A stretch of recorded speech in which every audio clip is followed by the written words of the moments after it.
یہ اسلام کی خوبی ہے کہ اسلام نے انسانوں کے حقوق بیان کیے ہیں، اور نہ صرف انسانوں کے حقوق بیان کیے بلکہ جانوروں کے بھی حقوق بیان کیے۔ جس طرح انسان پر ظلم و زیادتی کرنا ناجائز اور حرام ہے، اسی طرح جانوروں پر بھی ظلم و زیادتی کرنا ناجائز اور حرام ہے۔ جیسے ہی ذو الحجہ کا مہینہ قریب آتا ہے، بقرعید کا مہینہ قریب آتا ہے، تو جگہ جگہ جانوروں کی ریل پیل نظر آتی ہے، جانور لائے جاتے ہیں، منڈیوں تک لائے جاتے ہیں، منڈیوں سے گھروں تک لائے جاتے ہیں۔ تو اس میں بھی کئی بے احتیاطیاں ہم سے ہو جاتی ہیں۔ چند مثالیں سنتے ہیں کہ جو جانوروں پر ظلم و زیادتی کی ہیں، لیکن بے توجہی کی وجہ سے ہم بھی ایسا کر جاتے ہیں، تو کاش ہم بھی اس سے بچنے میں کامیاب ہوں۔ نمبر 1، جانوروں کو جب دور دراز سے گاؤں گوٹھوں سے منڈیوں تک لایا جاتا ہے تو درمیانی سفر بہت طویل ہوتا ہے، جیسے 12 گھنٹے کا سفر، 15 گھنٹے کا سفر، کئی 20 گھنٹوں کا سفر ہوتا ہے، لیکن دوران سفر انہیں مناسب خوراک نہیں دی جاتی اور وہ بھوکے رہتے ہیں، تو اس سے بھی ہمیں بچنا چاہیے اور راستے کے اندر بھی انہیں کھانا پینا دینا چاہیے۔ نمبر 2، جب جانوروں کو گھروں تک لایا جاتا ہے یا منڈیوں تک لایا جاتا ہے تو گاڑیوں کے اندر ریت یا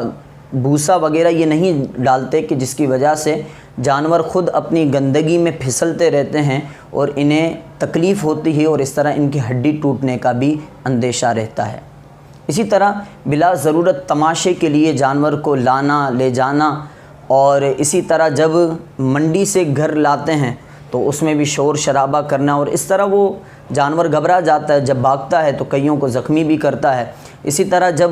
جانور کو اتارا جاتا ہے تو مناسب نظام ہونا چاہیے کہ کئی ایسی اونچی جگہ بنا لے کہ یہیں پر جانور کو گاڑیوں سے نیچے اتارا جائے، اور چھلانگیں لگواتے ہیں جس کی وجہ سے جانور زخمی ہو جاتے ہیں، تو اس سے بھی ہمیں بچنا ہے۔ اسی طرح جانور کو بلا ضرورت بیٹھا ہے اس کو کھڑا کر دینا،